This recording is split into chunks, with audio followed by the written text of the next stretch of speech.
The billionaire CEO pulled his baseball cap low and stepped into his own store. Nobody recognized Ethan Blackwell. Not the cashiers, not the security guard, not even the manager who was supposed to be running this place. He'd come here undercover for a reason. But nothing could have prepared him for what he heard next. Desperate sobbing echoing from the employee restroom. Through the crack under the door, a silver name badge lay abandoned on wet tile. Elena Ramirez, custodial staff. The crying inside wasn't just sadness. It was the sound of someone whose world was falling apart. Ethan's blood ran cold. 4 months ago, corporate had received glowing reports about this location. Perfect employee satisfaction scores. 0 complaints. But the woman crying behind that door told a different story entirely. As he stood frozen in the harsh fluorescent light, one terrifying question burned through his mind. If this was happening in his own company, under his own nose, what else had he missed?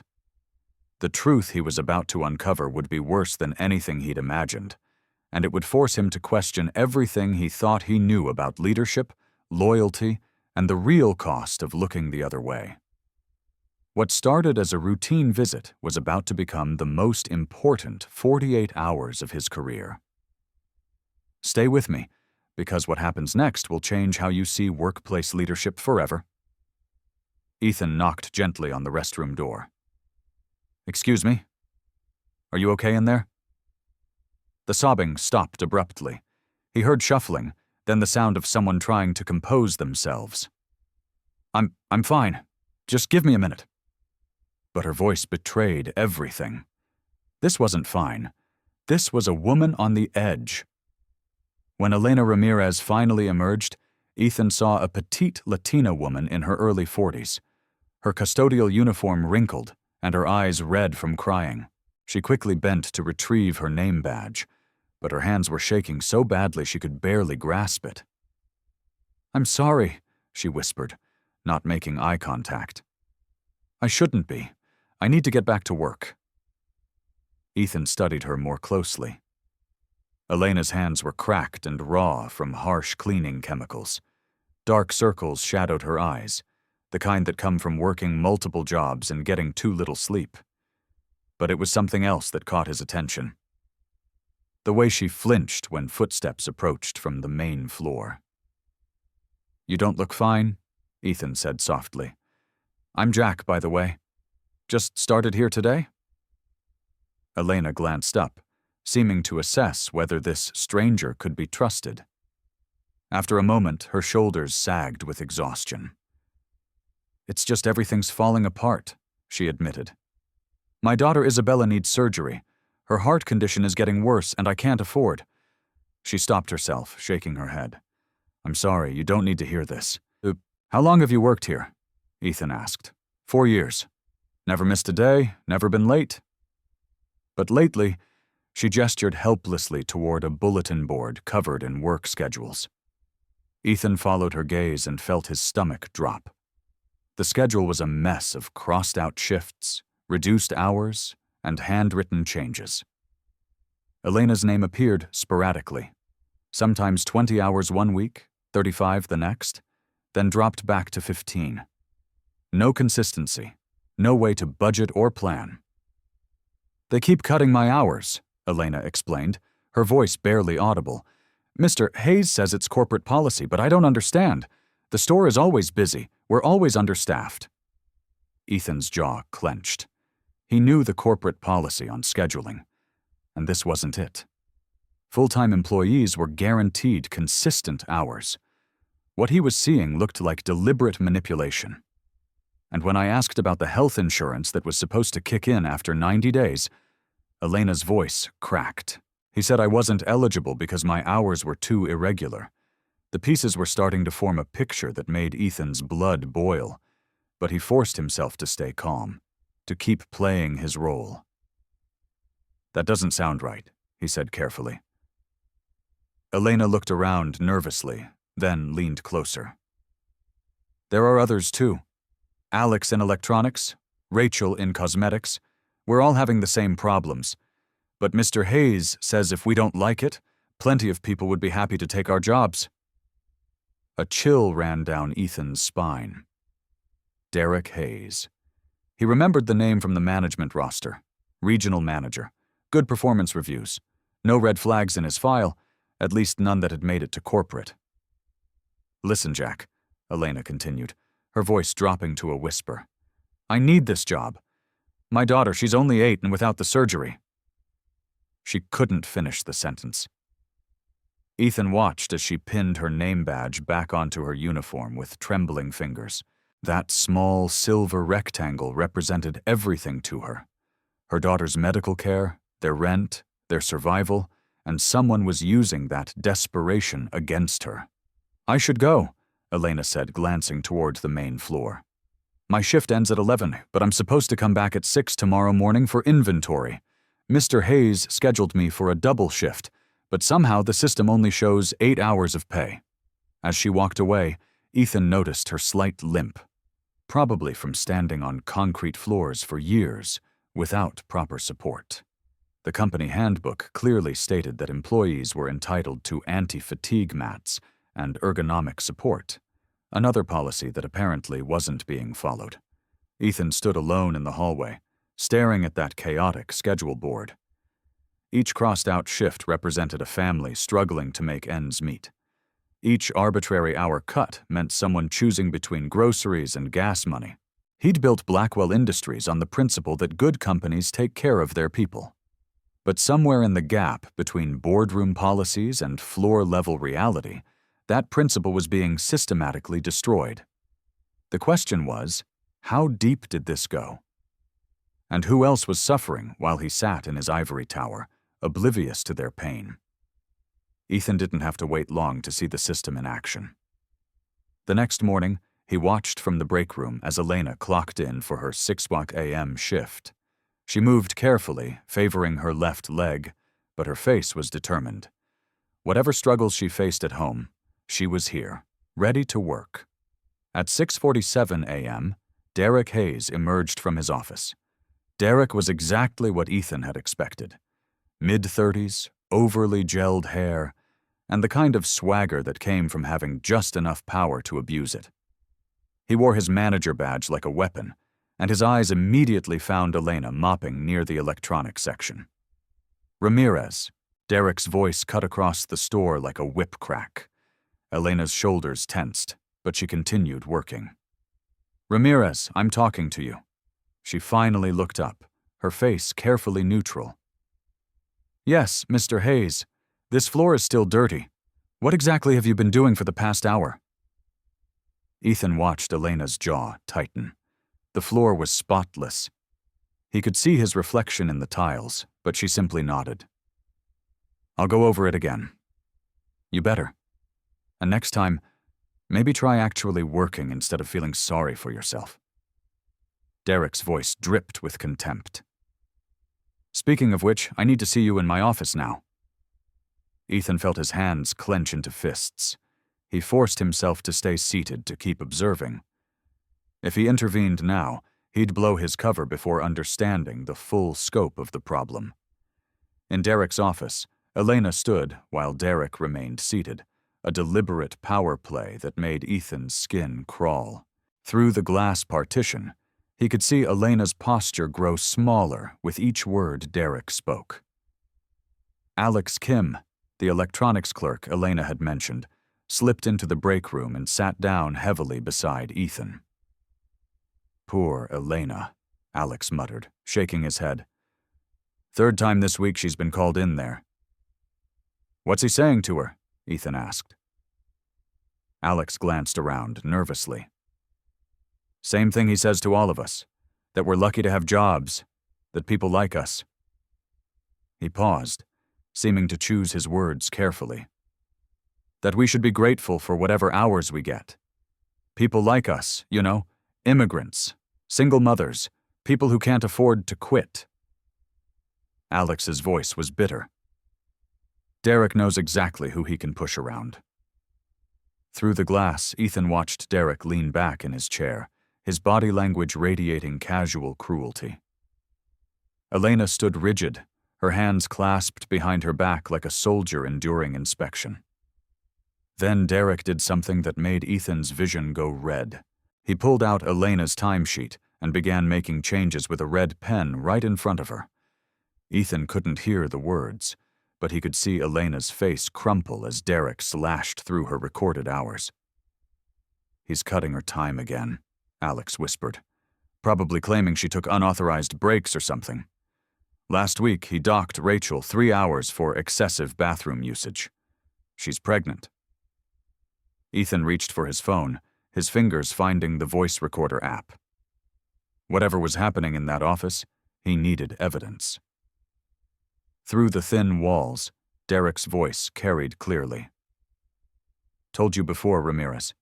If you can't handle the workload without getting emotional, maybe this isn't the right job for you. There are plenty of people who'd be grateful for your position." "Please, Mr. Hayes." Elena's voice was barely audible. "I just need consistent hours. My daughter, your personal problems aren't my concern. What concerns me is that you've been talking to other employees about scheduling. That sounds like troublemaking to me." Ethan's thumb hit record. "I wasn't making trouble. I was just what? Trying to organize some kind of complaint? Because that would be very unfortunate for your employment status here." The threat was crystal clear. Elena fell silent. "Now I'm cutting you back to 12 hours next week. Maybe that'll help you focus on work instead of stirring up drama. And Ramirez, if I hear you've been talking to anyone else about scheduling or policies, we'll need to discuss whether you're a good fit for this company at all." Ethan watched Elena nod silently, her dignity stripped away piece by piece. When she finally emerged from the office, her face was pale but composed. She walked past the break room without looking in, her head held high despite everything. But Ethan had seen enough.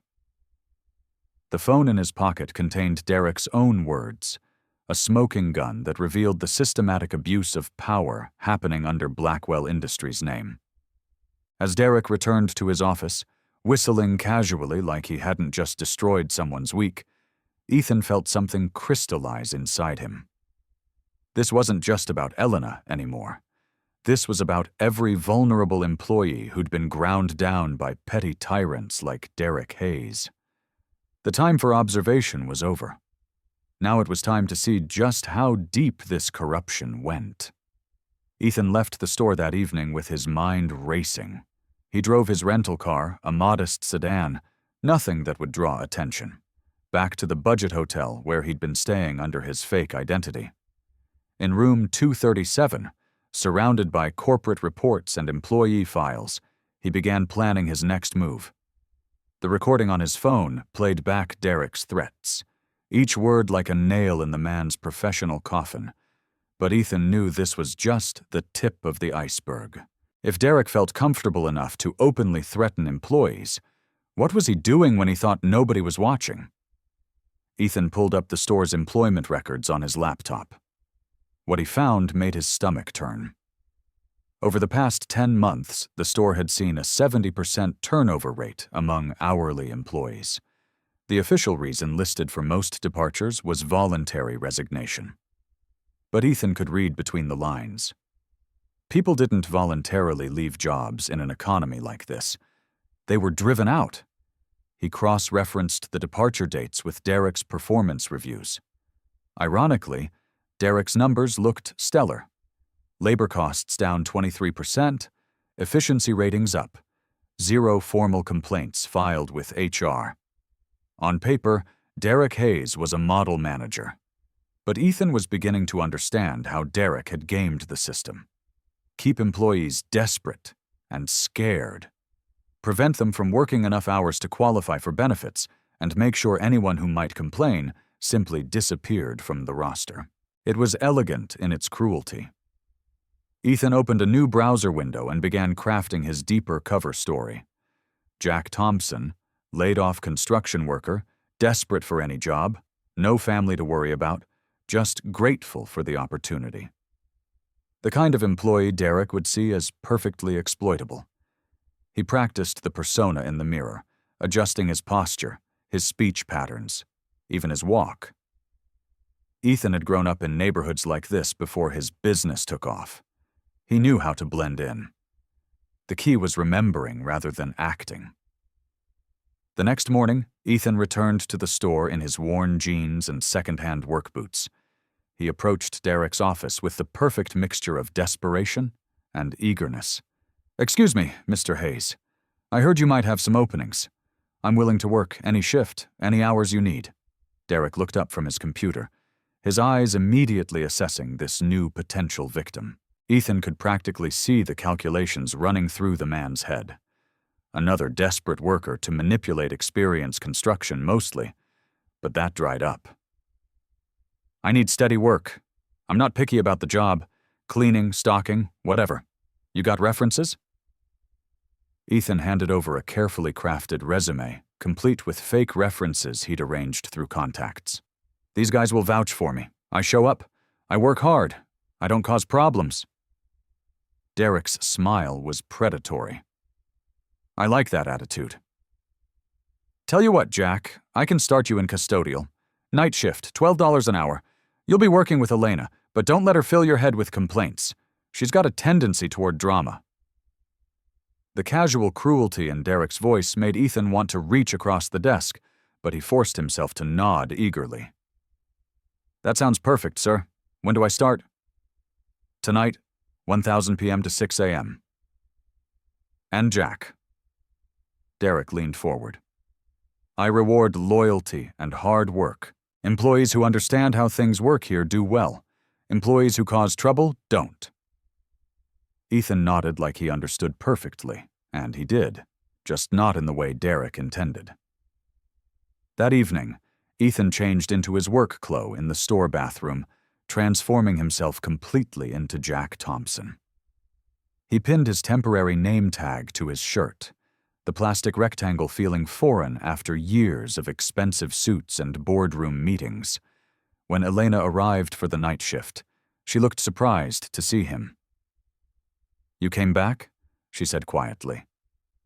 "Told you I needed the job," Ethan replied. "Guess we're working together."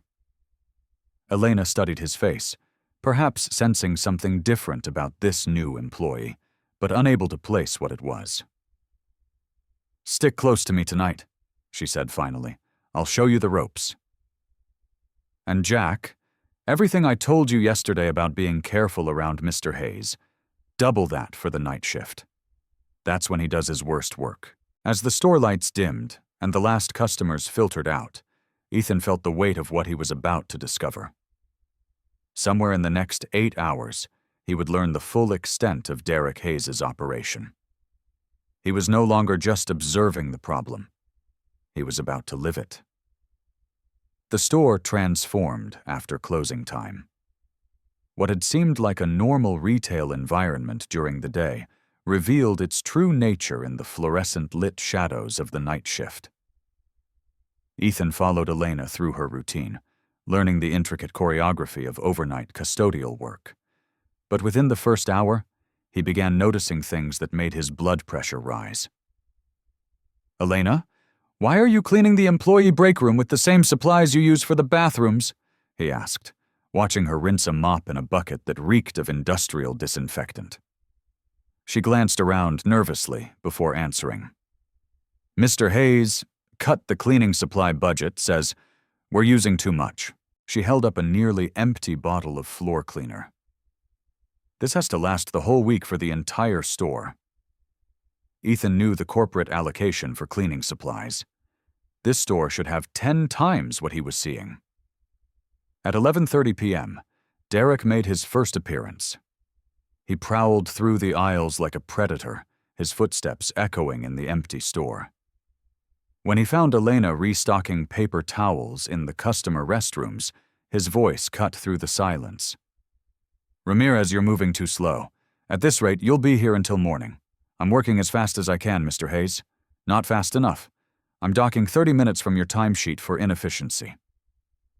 Ethan watched from behind a display rack as Derek pulled out his phone and made a note.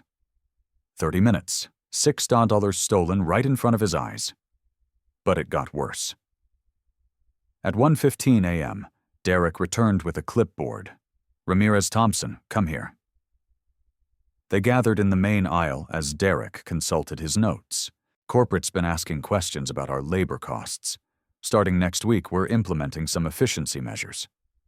He smiled like he was announcing bonuses. "Instead of 2 people on night custodial, we're going back to 1. Elena's face went pale. "Mr. Hayes, this is a 45,000 HONFT store. 1 person can't. 1 person can and will. Elena, since you've been here longer, you keep the position, but you'll need to handle the full workload in the same time frame." Ethan did the math in his head. What they were doing tonight with 2 people was already pushing the limits of human endurance. Asking 1 person to do it all was physically impossible. "If you can't handle it," Derek continued, "I can always find someone who can." After Derek left, Elena slumped against a checkout counter. "I can't do this whole store alone," she whispered. "But if I complain, you'll lose the job entirely," Ethan finished. She nodded, tears forming in her eyes. "My daughter's surgery is scheduled for next month. I need this insurance." That's when Ethan noticed something that made his investigative instincts flare. Derek had left his office door slightly open, and through the gap, Ethan could see him at his computer typing rapidly. "Elena, can you handle the East Wing by yourself for a few minutes? I want to check something." She looked confused, but nodded. "Be careful, Jack, if he catches you snooping." Ethan moved silently towards the office. Through the crack in the door, he could see Derek's computer screen clearly. What he saw made his hands shake with rage. Derek was logged into the employee scheduling system, systematically reducing hours for multiple employees. But he wasn't just cutting time. He was redistributing those hours to a phantom employee named D. Hayes, Jr. Derek was stealing hours from his workers and assigning them to a fake account, probably his own son, or a way to pad his own overtime. Every hour he stole from Elena, from Alex, from Rachel, was going directly into his pocket. Ethan pulled out his phone and began recording through the door crack. The evidence was right there on the screen. Systematic wage theft happening in real time. But then he saw something even worse. Derek opened another program, the health insurance enrollment system. He pulled up Elena's file and changed her employment status from full-time eligible to part-time temporary, despite her working full-time hours for 4 years. With a few keystrokes, Derek had just denied Elena the health coverage her daughter needed for surgery. Ethan felt a rage so pure it took all his self-control not to burst through that door, but he forced himself to keep recording, to document every click, every theft, every casual destruction of a family's future. At 3 a.m., Derek emerged from his office looking satisfied. "Thompson, I need you to move all the pallets from the back room to the sales floor by yourself." Ethan looked at the mountain of boxes. Easily a 4-person job. "All of them? Problem with that? Because I can call someone who won't give me attitude." "No problem," Ethan said through gritted teeth. As he began the back-breaking work, moving hundreds of pounds of merchandise alone, Ethan understood something crucial. This wasn't just about money for Derek. It was about power. The joy of watching people struggle, of holding their lives in his hands and squeezing just to see them suffer. By 400 a.m., Ethan's back was screaming, and his hands were raw. But he'd gathered enough evidence to destroy Derek Hayes' career 10 times over. Wage theft, benefit fraud, unsafe working conditions, workplace harassment. It was a masterclass in how to abuse every labor law on the books. But as dawn approached and he watched Elena limp through her final tasks, barely able to stand after 10 hours of brutal work, Ethan realized something that changed everything. This wasn't just about Derek Hayes anymore. This was about a system that allowed predators like Derek to thrive, while good people like Elena suffered in silence. And that system started at the top with him. Tomorrow, it would all come to an end. But first, he needed one more piece of evidence, the smoking gun that would make his case unshakable. Ethan's opportunity came at 5:30 a.m. Just as the night shift was winding down, Derek had disappeared into his office for what he called his end-of-shift paperwork, leaving Ethan and Elena to finish the final cleaning tasks. But Ethan had noticed a pattern over the past few hours. Every 30 minutes, Derek's office phone would ring with the same distinctive ringtone. 2 short bursts followed by a longer one. Each time Derek would answer in hushed tones, speaking for exactly 3 to 4 minutes before hanging up. As Elena gathered the cleaning supplies, Ethan made his decision. "I'm going to empty the trash in the office area," he told her. Elena looked concerned. "Mr. Hayes doesn't like anyone near his office when he's doing paperwork. I'll be quick." Ethan grabbed a trash bin and pushed his cart toward the administrative area. The office hallway was dimly lit with Derek's office at the far end. Through the frosted glass, he could see Derek's silhouette hunched over his desk. Then the phone rang. 2 short bursts, 1 long. Ethan positioned himself near the supply closet adjacent to Derek's office. Close enough to hear, but hidden from view. He pulled out his phone and started recording. "Hayes, here," Derek answered, his voice low but audible through the thin walls. "Yeah, I got your numbers for this week. Ramirez is down to 12 hours. Kim's at 15, the pregnant one. Rachel, I'm putting her on inventory duty. That'll make her quit within a month." Ethan's blood ran cold. Derek was reporting to someone about his systematic harassment of employees. No complaints filed. They're too scared to go to corporate. I've made sure of that." Derek chuckled. "The beauty is corporate sees our labor costs dropping and thinks I'm some kind of efficiency genius." The voice on the other end was muffled, but Ethan could make out a question about documentation. "Of course, I'm covering my tracks. I've got fake performance reviews for all of them. Attitude problems, reliability issues. You know the drill. If anyone ever asks, I've got a paper trail showing they deserved what they got." Ethan heard papers rustling as Derek pulled out files. "Here's the beautiful part. I'm billing all their cut hours to my nephew's employee ID. Kid's making $800 a week, and he's never set foot in the store. Corporate pays the wages to an account I control, and I just pocket the difference." The conversation continued for another minute with Derek detailing how he'd been running this scheme across multiple stores, not just this one. Every word was being captured on Ethan's phone, a complete confession to federal wage theft, conspiracy, and fraud. But then Derek said something that made Ethan's hands tremble with rage. "The Ramirez woman is the perfect target. Single mother, needs the insurance, doesn't speak up. I could cut her to 0 hours and she'd still show up begging for work. Her kid needs some kind of heart surgery, so she'll take whatever abuse I dish out." The casual cruelty in Derek's voice, the way he spoke about Elena's desperation as a tool for his entertainment, pushed Ethan past his breaking point. "Yeah, I know the type," Derek continued. "These people are grateful for scraps. They think they're lucky to have any job at all. Makes them real easy to control." Ethan heard Derek's chair creak as he leaned back. "Don't worry about exposure. Who's going to believe them? A bunch of immigrants and high school dropouts against a regional manager with stellar performance reviews. Corporate would laugh them out of the building."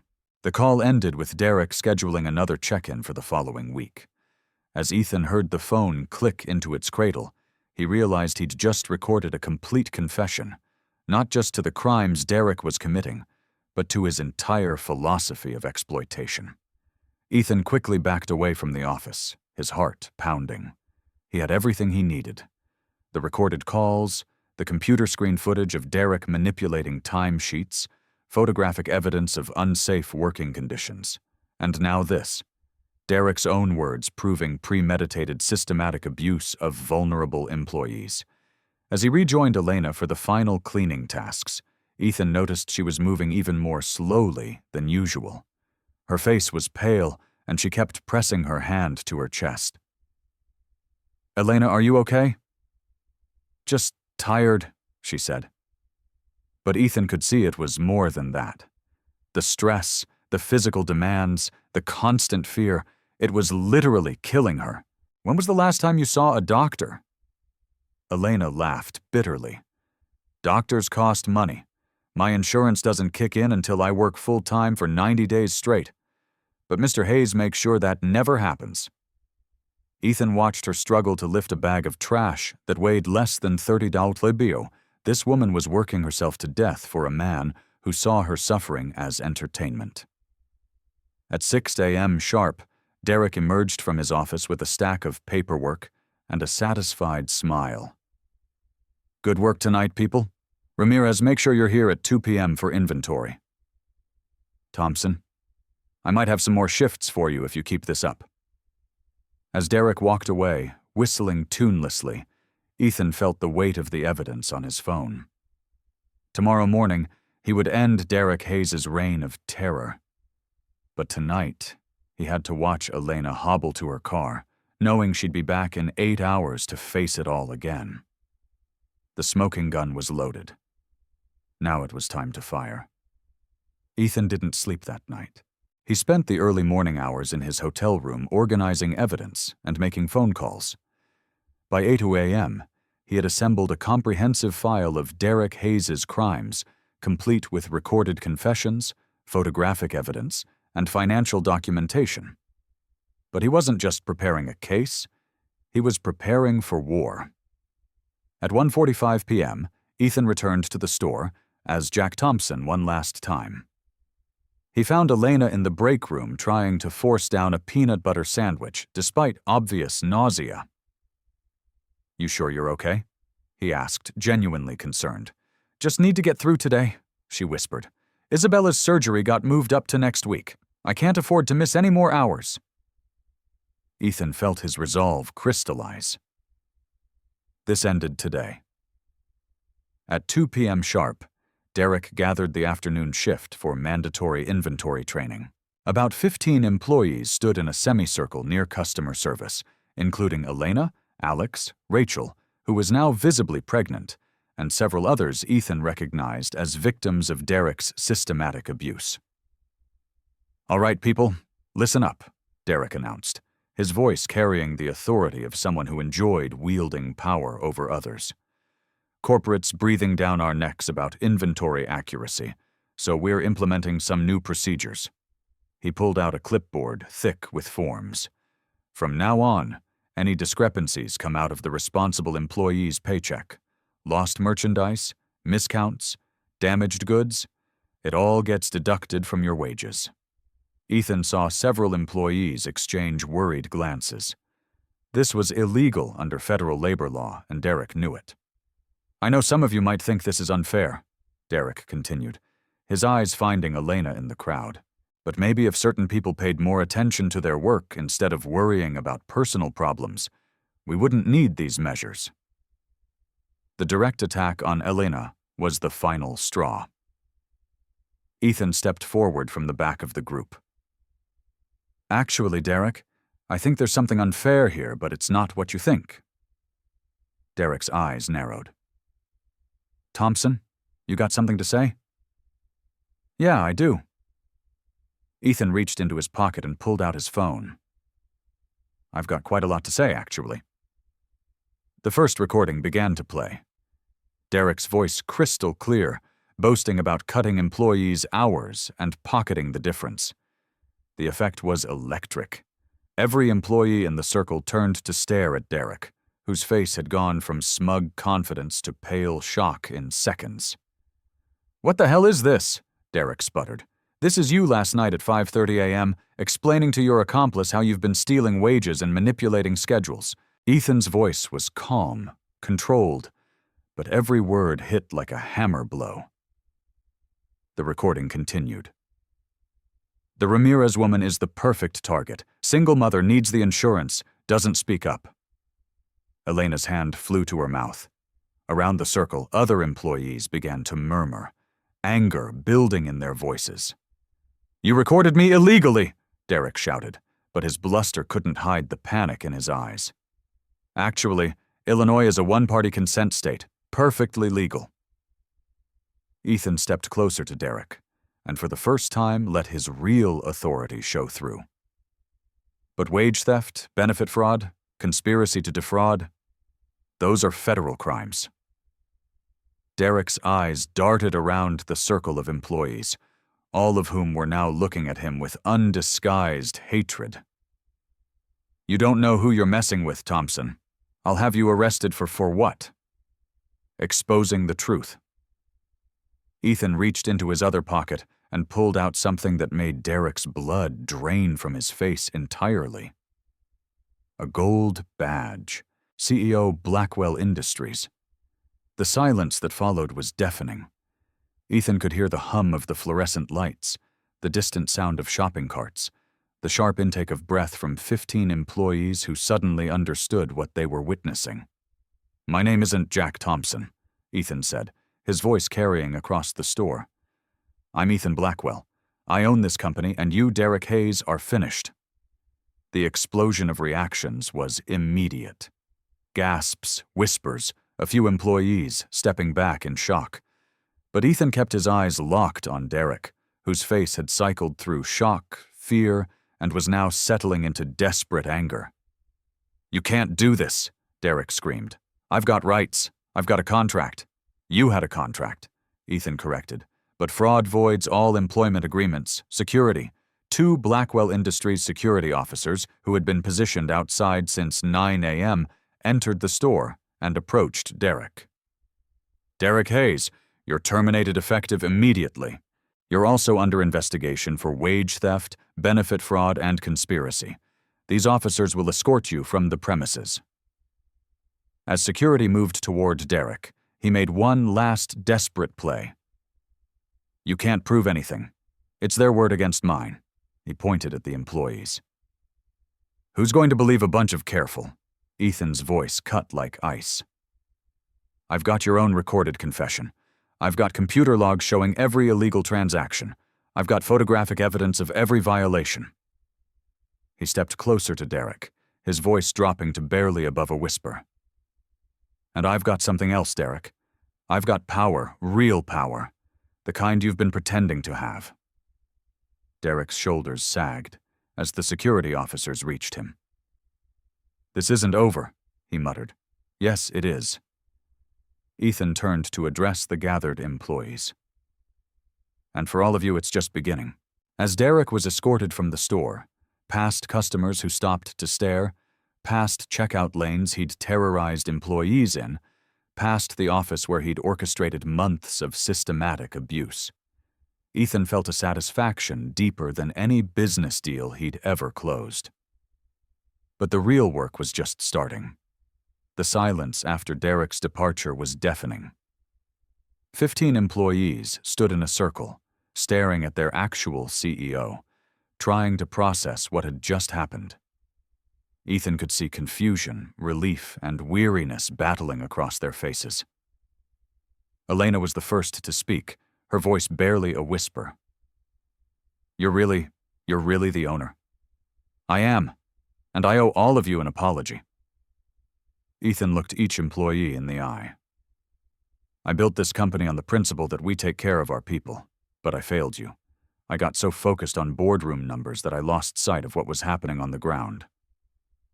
Alex stepped forward, still clutching his inventory clipboard. "So, what happens now? Are we all getting fired for talking to you?" The question hit Ethan like a physical blow. These people were so conditioned to fear retaliation that even their liberation looked like a threat. Nobody's getting fired. In fact, we're going to fix everything Derek broke starting right now. Ethan pulled out his phone. "I'm calling our head of HR. Every illegal hour cut, every stolen wage, every denied benefit.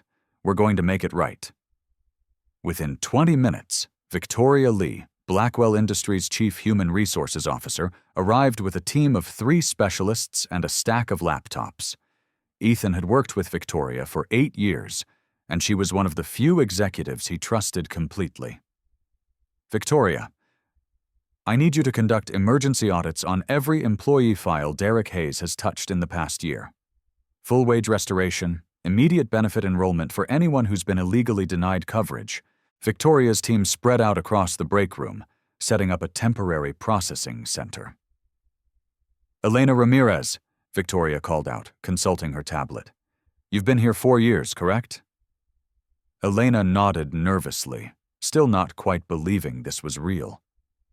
According to Derek's records, you're classified as part-time temporary with no benefits, but your actual hours worked show you've been full-time for 34 months straight. Victoria's fingers flew across her tablet. As of right now, you're classified as full-time permanent with complete health coverage, retroactive to your original hire date. Elena's knees buckled. Ethan caught her arm as tears streamed down her face. My daughter's surgery, she whispered. Fully covered. Pre-authorization will be processed today. Victoria's voice was warm but efficient. And Elena, you're owed $14,847 in stolen wages and unpaid overtime. That check will be cut within 48 hours. The sound that escaped Elena's throat was part sob, part laugh, part prayer. Around the room, other employees were having similar conversations as Victoria's team worked through the files. But Ethan wasn't finished. Everyone, I need you to listen carefully. He stood in the center of the room, his voice carrying the authority of someone who'd built a billion-dollar company from nothing. What happened here can never happen again. So, we're changing how this company operates. He gestured to Rachel, the pregnant cashier who'd been hiding her condition in fear.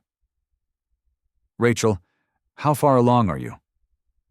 7 months, she said quietly. Effective immediately, you're on paid administrative leave until after your maternity leave ends, full salary, full benefits, and a guaranteed position when you're ready to return. Rachel's hand went to her belly, her eyes wide with disbelief. Ethan continued. Alex, you mentioned wanting to move into management. How would you feel about assistant store manager? Alex's clipboard clattered to the floor. Sir, I don't have a college degree or you have something better. You know what it's like to work every position in this store, and you care about the people who work here. That's what I need in management. But the biggest change was yet to come. Elena, Ethan said, turning to face the woman who'd unknowingly triggered this entire transformation. I have an offer for you. She looked up at him, with eyes still red from crying, still struggling to believe her daughter would get the surgery she needed. I'm offering you the store manager position. The silence was absolute. Even Victoria's team stopped typing. Sir, Elena stammered, I clean floors. I don't know how to, how to work harder than anyone should have to. You know how to care about people even when you're being mistreated. You know every inch of this store and every challenge these employees face. Ethan's voice grew stronger. Elena, you've been managing your own impossible situation for 4 years. Managing a store will be easy by comparison. But I don't have experience. I'll provide training, full management development program, business courses, whatever you need. Starting salary is $65,000 plus benefits with performance bonuses tied to employee satisfaction, not just profit margins. Elena stared at him like he was speaking a foreign language. $65,000. That's just the starting point. Good managers who take care of their people get promoted to regional positions. Those pay 6 figures. Around the room, Ethan could see the transformation beginning. 15 people who'd walked in expecting another day of abuse were watching their lives change in real time. But the most important change was still to come. One more thing, Ethan announced. We're implementing an employee council at every Blackwell Industries location. Representatives elected by workers with direct access to corporate leadership. No retaliation, no intimidation, No fear. If something like this ever starts happening again, you'll have a direct line to stop it." He pulled out a business card and handed it to Elena. "This has my personal cell phone number on it. If anyone, manager, regional director, even another CEO, ever treats you or your team the way Derek did, you call me immediately." Alex raised his hand tentatively. "What about Derek? Does he just get away with this?" Ethan's expression hardened. "Derek's case has been forwarded to federal investigators. Wage theft is a felony. He'll face criminal charges and will be pursuing civil litigation to recover every penny he stole. Not just from us, but from you." Victoria looked up from her laptop. "Speaking of which, Ethan, we've identified similar patterns at 4 other stores. Same Mo, different managers, same response.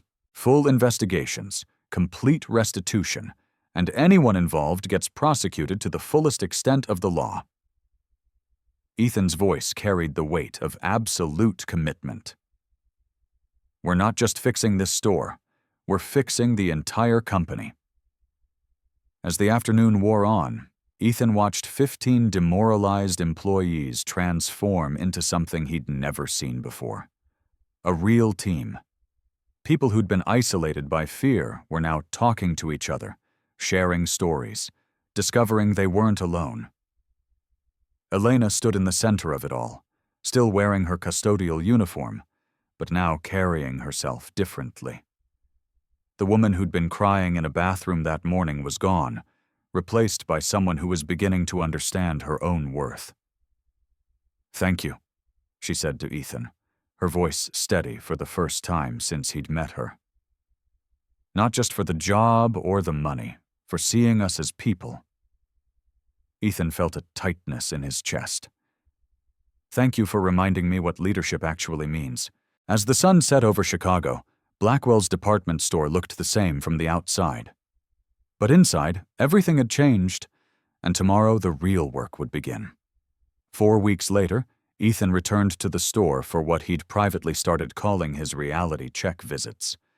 But the scene that greeted him was almost unrecognizable from the place he'd infiltrated just a month before. The first thing he noticed was the sound. Laughter coming from the employee break room.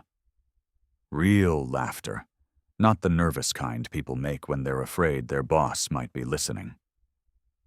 In the break room, he found Alex training 2 new hires on the inventory system. His natural leadership abilities finally given room to flourish. On the wall behind him hung a framed certificate, Assistant Manager of the Month, Employee Choice Award. The key is accuracy, not speed. Alex was explaining to the trainees.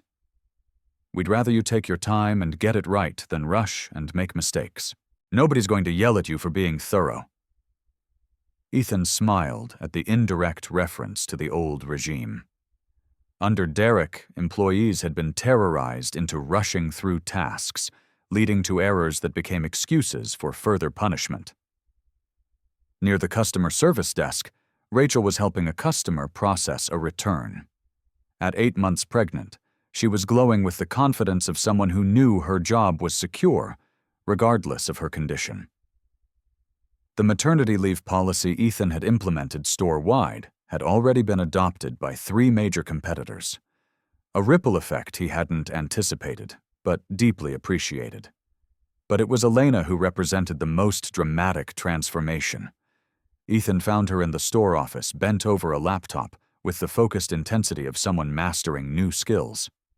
She'd traded her custodial uniform for business casual attire, and her nameplate now read, Elena Ramirez, Store Manager. But more importantly, she carried herself with an authority that came from genuine competence, not fear. "How are the management courses going?" Ethan asked, settling into the chair across from her desk. "Challenging," Elena admitted, saving her work and looking up with a smile. "I never thought I'd be learning about profit margins and employee development strategies, but it's amazing what makes sense when you've actually worked every job in the building." She gestured to a chart on her wall showing employee satisfaction scores. The numbers had skyrocketed from Derek's abysmal ratings to industry-leading levels in just 4 weeks. "The team is incredible," Elena continued. "Once people stopped being afraid, they started bringing me ideas. Alex suggested cross-training everyone so nobody feels trapped in one department. Rachel designed a new customer feedback system. Even the part-time high school kids are contributing innovations." Ethan looked through the office window at the sales floor, where he could see the tangible results of Elena's leadership. Employees moved with purpose rather than fear. Customers were actually smiling as they interacted with staff who seemed genuinely happy to help. "How's Isabella doing?" Ethan asked. Elena's entire face lit up. "She had her surgery last week. The doctors say the repair was perfect. She'll be able to run and play like any other kid." Her voice caught slightly. "She wants to meet you. She calls you the man who saved Mommy's job." "I'd like that very much." "There's something else," Elena said, pulling out a folder. "Remember how you asked me to document any other situations like what happened with Derek?" Ethan leaned forward, his attention sharpening. "I've been talking to managers at other retail chains, not officially, just conversations at industry meetups. Ethan, what Derek was doing, it's not uncommon. The wage theft, the benefit manipulation, the psychological abuse. It's almost like there's a playbook being passed around." She opened the folder to reveal a compilation of stories from workers across the retail sector. "I think Blackwell Industries could lead an industry-wide change. Not just fixing our own problems, but setting a standard that forces everyone else to follow." Ethan felt that familiar electricity of a big idea taking shape. "What are you thinking? A certification program? Worker-verified fair employment or something like that? Stores that meet the standards get the certification. Customers can choose to shop at places that treat employees fairly, and the verification comes from the workers themselves, not corporate self-reporting." "Exactly. Anonymous surveys, surprise audits, real accountability." Elena's eyes were bright with passion. "We've got the credibility now. Everyone knows Blackwell Industries was willing to investigate and fix its own problems publicly. Other companies would have to follow suit or look terrible by comparison." Ethan sat back, impressed by the strategic thinking. 7 months ago, Elena had been afraid to ask for consistent hours. Now she was designing industry-wide reform initiatives. "Draft a proposal," he said. "Full business plan, implementation strategy, budget requirements. I want to see it within 2 weeks." Elena nodded, already making notes. As Ethan prepared to leave, he took one more walk through the store. Near the electronics section, he spotted the bulletin board where Derek's chaotic scheduling had once terrorized employees. Now, it displayed a clean, predictable schedule where every employee knew their hours weeks in advance, alongside photos from the store's first-ever employee appreciation picnic. At the customer service desk, a familiar sight caught his eye. The same silver name badge that had fallen to the bathroom floor a month ago, but now it read, "Elena Ramirez, store manager," and it was pinned to a blazer instead of a custodial uniform. As he headed for the exit, Alex called out from behind the electronics counter. "Mr. Blackwell, before you go, we wanted to give you something." Alex produced a framed photo. The entire store team gathered around the new employee break room, which had been renovated with comfortable seating, a proper kitchenette, and large windows that let in natural light. In the center of the group, Elena held a small plaque that read, "Blackwell's Department Store Employee Choice Best Place to Work 2024. "It's not an official award," Alex explained with a grin. "We made it ourselves, but we figured if anyone should decide whether a place is good to work, it should be the people who actually work there." Ethan accepted the photo, feeling an unexpected tightness in his throat. In all his years of business success, no recognition had meant more. "Thank you," he said simply. "All of you." As he walked to his car, Ethan reflected on how profoundly the last month had changed, not just this store, but his entire understanding of leadership. He'd started this journey thinking he was rescuing his employees from a bad manager. Instead, they'd rescued him from becoming the kind of leader who loses sight of why businesses exist in the first place, to serve people, not just profits. Tomorrow, he would begin implementing the employee council system company-wide. Next month, Elena's industry certification program would get its full corporate backing. But tonight, he would go home knowing that 15 people were sleeping better because someone had finally listened when they needed help most. 7 months after that life-changing night shift, Ethan stood before a packed auditorium at the National Retail Federation's annual conference, the subject of his keynote address. Leadership from the ground up, what happens when CEOs stop hiding in boardrooms. But first, he had a story to tell. "Last year I thought I was running a successful company," Ethan began, his voice carrying across the silent auditorium. "Our profits were up, our efficiency ratings were stellar, and our management reviews were glowing. By every metric that mattered to Wall Street, Blackwell Industries was crushing it." He clicked to the next slide, a photo of Elena in her custodial uniform taken from the store's security footage on that first night. "But I wasn't leading a successful company. I was presiding over a system that allowed good people to suffer while predators profited from their pain. And the worst part, I had no idea it was happening." The auditorium remained completely silent as Ethan walked the audience through his undercover experience. The wage theft, the benefit fraud, the systematic psychological abuse that had been happening under his own company's name. The truth is, real leadership isn't about commanding from above. It's about understanding from below. It's about recognizing that the people closest to the problem are usually closest to the solution. He clicked again. The new slide showed Elena at her desk, wearing her store manager blazer, reviewing quarterly reports with her team. Today, Elena Ramirez manages one of our highest performing locations. Employee satisfaction is at an industry-leading 94%. Customer ratings have increased 47%. And profits, they're up 23%. Because when you treat people right, everything else follows. Ethan gestured to the audience where Elena sat in the front row, representing Blackwell Industries at her first national conference. But this story isn't really about Blackwell Industries. It's about every company, every leader, every person who has the power to make someone else's day better or worse. The presentation continued with concrete results. The worker verified fair employment certification that 12 major retailers had already adopted. The industry-wide wage theft investigations that had recovered $2.3 million for workers. The federal legislation strengthening labor protections that had been inspired by their public disclosure. We've proven that doing right by employees isn't just morally correct, it's profitable. Companies with worker-verified certification are seeing average profit increases of 18% and customer loyalty improvements of 31%. As Ethan concluded his presentation, he returned to the personal story that had started it all. 7 months ago, I heard someone crying in a bathroom and decided to investigate. That moment of basic human curiosity changed everything.